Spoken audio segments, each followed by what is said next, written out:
Good afternoon. I place this class of horsemanship 1, 3, and 2. In my top pair of two more capable riders, I prefer 1 as she showed more correctness and finesse in her pattern from start to finish.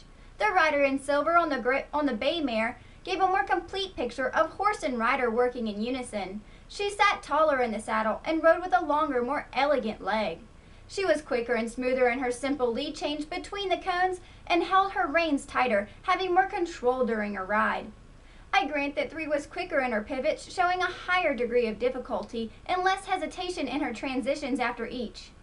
3 easily places above 2 in my bottom pair, as she most closely follows my top place rider in her confidence and posture in the saddle.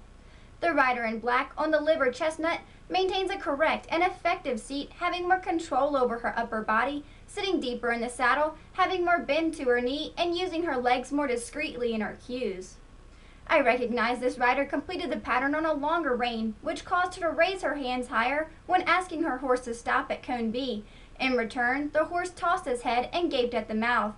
Furthermore, the downward transition to halt at B lacked finesse, and she stopped excessively past the cone.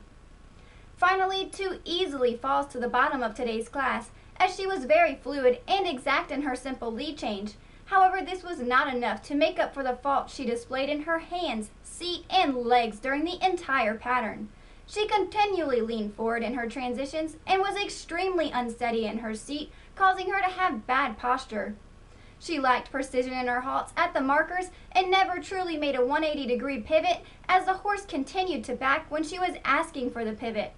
In addition, she was slower in her transition, especially in her jog to exit the pattern. It is for these reasons that I place this class of horsemanship 1, 3, and 2.